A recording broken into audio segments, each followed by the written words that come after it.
మీకు తెలుసు ఇవాళ ములుగులో సీతక్క ఏదైతే ప్రెస్ మీట్ పెట్టి మా వర్కింగ్ ప్రెసిడెంట్ కేటీఆర్ గారి మీద ఇష్టానుసారంగా అధికారం ఉంది కదా, నేను మంత్రిని కదా, ఏది మాట్లాడినా చెల్లుబాటు అవుతుందని శాపనార్థాలు ఏది పెడతా ఉందో ఆ శాపనార్థాలందరికీ మేము మహిళలందరం కూడా వారికి మొట్టమొదటిగా సీతక్క గారిని పూర్తి స్థాయి ఖండిస్తా ఉన్నాం.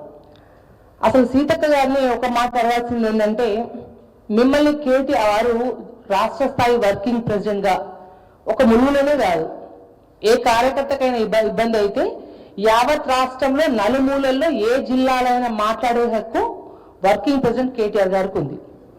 వారు అడిగింది కూడా ఏంటంటే, మీ అనుచరులుగా చేస్తున్న అరాచకాలు ఆగడాల గురించి, ప్రత్యేకంగా మీరు ఆదివాసి బిడ్డలకు ఏదైతే అక్కడ జరుగుతున్న అన్యాయం గురించి వారు మాట్లాడుతూ ఉన్న విషయాన్ని మీ దృష్టికి మీ కార్యకర్తలు ఏది తీసుకొచ్చినా కూడా మీరు ప్రత్యేకంగా మీ కార్యకర్తలందరూ ఏమంటారంటే, సీతక్క మంత్రి అయితే మేము బాగుపడతాం, మాకేదో జరిగిపోతుందని చెప్పేసి ఎంతో ఆశ పెట్టుకున్నాం అని చెప్పేసి మీ కాంగ్రెస్ పార్టీ కార్యకర్తలు ములుగు జిల్లాలో ఉన్న అందరూ కూడా మీ అనుచరులుగా వెళ్ళి మీ ఇన్ఛార్జ్ అయిన మీనాక్షి నటరాజన్ గారికి ప్రత్యేకంగా వెళ్ళి వారికి లేఖ ఇచ్చిన విషయం మీరు మీ దృష్టికి వచ్చిందో లేదో మీరు గమనించాలని చెప్పేసి మేము అడుగుతా ఉన్నాం. నిజంగా మీరు న్యాయం చేయదలుచుకుంటే ఒక ఆదివాసీ బిడ్డగా ఏదైతే జీవో నెంబర్ 49 ఉందో, అంటే ములుగు నియోజకవర్గంలో ఆదివాసీ బిడ్డలకి ఇబ్బంది అవుతుంది, తరిమి కొడుతూ ఉన్నారు, మాకు ఆపద ఉంది జీవో 49 ద్వారా అని ఎవరికంతా రోడ్ ఎక్కి ఇబ్బంది పడతా ఉన్నారో ఆ ఆదివాసీ హక్కులని కాల రాస్తుంది కాంగ్రెస్ ప్రభుత్వం అని చెప్పేసి అందరూ వాబోతున్నారు ఇబ్బంది పడుతున్నారని మావోయిస్ట్ పార్టీ తరపున లేఖ రాసిన విషయాన్ని కూడా వాస్తవం కాదా అని మేము సీతక్కని ప్రశ్నిస్తా ఉన్నాం. నిజంగా మీరు నిజంగా ఒక ఆదివాసీ బిడ్డ అయితే మీరు అధికారంలో ఉన్నది ప్రభుత్వం మీదే, మీరు క్యాబినెట్లో ఉన్నారు, నిజంగా మీరు ఆదివాసీ బిడ్డకు న్యాయం చేయగలిగేదైతే జీవో 49 ఎందుకు రద్దు చేయట్లేదో మీరు ఆదివాసీ బిడ్డలందరికీ కూడా మీరు సమాధానం చెప్పాలని చెప్పేసి మేము ప్రశ్నిస్తా ఉన్నాం. అంతేకాదు, మీరు ముందు గమనించాలి, ఇందిరమ్మ ఇళ్ల విషయంలో ఒక వాట్సాప్లో చిన్న మెసేజ్, ఒక కాంగ్రెస్ కార్యకర్త నాకు ఇందిరమ్మ ఇల్లు రావట్లేదు అని వారు వాపోతే కాంగ్రెస్ నాయకులు అక్కడ ఉన్న పోలీసుల యొక్క ఒత్తిడి మేరకు వాళ్ళ ఇబ్బంది మేరకు ఆత్మహత్య చేసుకున్న విషయం మీ దృష్టికి రాలేదా? మీ కళ్ళు మూసుకుపోయినాయని చెప్పేసి మేము ప్రశ్నిస్తా ఉన్నాం. అంతేకాదు, మీ అనుచరులు ఏవైతే ఇసుక దందాలు చేస్తున్నా మిగతా అంతా కూడా మీరు మంత్రి అయినాక అరాచకాలన్నీ కూడా ఒక జర్నలిస్ట్ సోదరుడు బయటపడితే మీరు పిడిగుద్దులు గుద్ది వారిని ఇబ్బంది పెట్టి కార్లో లాకెట్టి మీ కార్యకర్తలు మీ అనుచరగడం కొట్టింది వాస్తవం కాదా అని చెప్పి మిమ్మల్ని అడుగుతా ఉన్నాం. మీరు మాటికి ఆదివాసి బిడ్డ అని చెప్పుకుంటూ ఆదివాసి కార్డు వాడుకుంటూ మా బీఆర్ఎస్ ప్రెసిడెంట్ కేటీఆర్ గారిని మీరు ఇష్టానుసారంగా మీరు మాట్లాడుతా అంటే బీఆర్ఎస్ పార్టీ కార్యకర్తలు బీఆర్ఎస్ పార్టీ ఊరుకోదని చెప్పేసి ప్రత్యేకంగా మీకు తెలియపరుస్తా ఉన్నాం.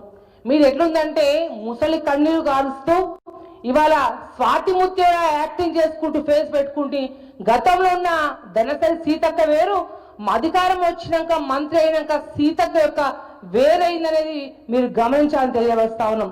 వాస్తవంగా రేవంత్ రెడ్డి యొక్క క్యాబినెట్ లో మహిళలకు గౌరవం లేదని ఒకరినొకరు వెళ్ళి కూడా గాంధీ భవన్ లో మీ యొక్క ఇన్ఛార్జ్లకు వాపోతున్నది వాస్తవం కాదా మీరు గమనించాలని తెలియవస్తున్నాం. ఇంకో విషయం, గాంధీ భవన్ లో మహిళలు మీ మహిళా అధ్యక్షులు వెళ్ళి మాకు మహిళలకు న్యాయం జరగట్లేదు కన్నీరు కార్చింది వాస్తవం కాదా అని మిమ్మల్ని ఒకసారి ప్రశ్నిస్తా ఉన్నాం. కానీ ఇదే బీఆర్ఎస్ భవన్ లో ఏ ఒక్క కేసీఆర్ గారి నాయకత్వంలో మా వర్కింగ్ ప్రెసిడెంట్ కేటీఆర్ గారి నాయకత్వంలో ఏ ఒక్క ఆడబిడ్డ కన్నీరు కార్చలేదు, వాస్తవమా కాదా మేము తెలియజేస్తా ఉన్నాం. అంతేకాదు, ప్రత్యేకంగా ఇవాళ మీరు 18 నెలల్లో రీల్స్ కే పరిమితమైన కానీ మంత్రిగా అట్టర్గా ఫెయిల్ అయ్యారు. ఇవాళ ములుగు గతంలో పోయిన 5 సంవత్సరాల్లో నేను ఎంపీగా ఉన్నప్పుడు మా కేసీఆర్ గారు ప్రత్యేకంగా ముఖ్యమంత్రిగా ఉన్నప్పుడు ములుగు జిల్లాకు చేసిన అభివృద్ధి మీరు ఒక మాట అన్నారు, కేటీఆర్ గారు అభివృద్ధి ఓర్వలేకే మాట్లాడుతున్నాడు. ఏందమ్మా ఏం మాట్లాడుతున్నాం? అభివృద్ధి జరిగింది మీ కాంగ్రెస్ ప్రభుత్వంలోనా లేకపోతే కేసీఆర్ గారి యొక్క నాయకత్వంలోనా మీరు గమనించాలి. ములుగు జిల్లా ఇచ్చింది కేసీఆర్ కాదా గమనించాలి. మెడికల్ కాలేజ్ ఇచ్చింది కేసీఆర్ కాదా గమనించాలి. గిరిజన యూనివర్సిటీకి ల్యాండ్ కేటాయించింది కేసీఆర్ కాదా గమనించాలి. మల్లంపల్లి మండలం ఇచ్చింది కేసీఆర్ కాదా గమనించాలి మీరు. అంతేకాకుండా మెడికల్ కాలేజ్ ఇచ్చింది కేసీఆర్ కాదా గమనించాలి.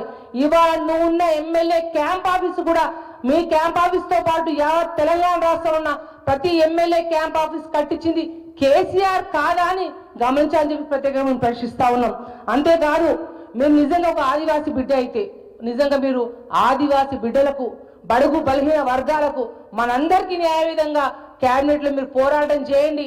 అంతేకాదు ఇవాళ కాంగ్రెస్ ప్రభుత్వం వచ్చిందంటే మహిళలకు మోసం చేసి మీరు ఇవాళ గద్దెనెక్కిర్రు.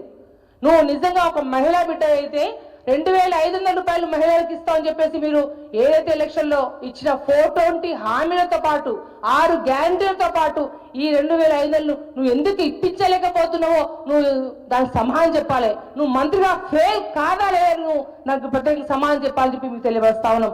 అంతేకాదు ఏదైతే ఇష్టానుసారం శాపనార్థాలు పెడుతున్నావో దానికి ఉట్లు రాలా అని చెప్పేసి మీకు తెలియవస్తా ఉన్నా. నువ్వు ఏ శాపనార్థాలు ఇచ్చినా రాష్ట్రంలో ఉన్న ప్రతి మహిళ అందరి యొక్క ఆస్తులు కేటీఆర్ గారికి ఉంటాయి.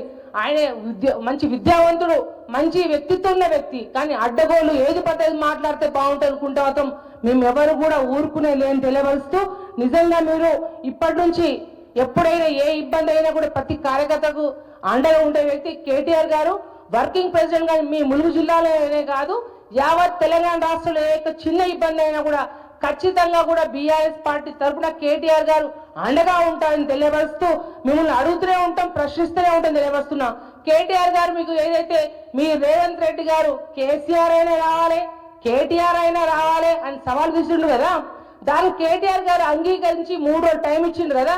ఇవాళ ఏదైతే సోమాజీ కూడా ప్రెస్ క్లబ్ లో ఆ రోజు కేటీఆర్ చెప్పిండ్రు, ఇవాళ చెప్పిండ్రు. మీరు వచ్చినా పర్వాలేదు, మీ మంత్రులు ఎవరు వచ్చినా పర్లేదు అంటాం.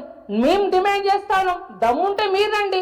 మీరు కనీసం కేసీఆర్ గారు చేసే సంక్షేమ కార్యక్రమాన్ని మీరు కొనసాగింపు చేయలేని దమ్ములేని మంత్రులు మీరు, దద్దమ్మలు మీరు. కాబట్టి మీరు దీన్ని పూర్తి స్థాయి అయితే మీరు మాట్లాడుతున్న విషయాన్ని పూర్తి స్థాయి ఖండిస్తూ ఇంకొకసారి ఇట్లాంటి చర్యలు మాట్లాడితే మాత్రం మంచిగా ఉండని చెప్పి హెచ్చరిస్తా ఉన్నాం.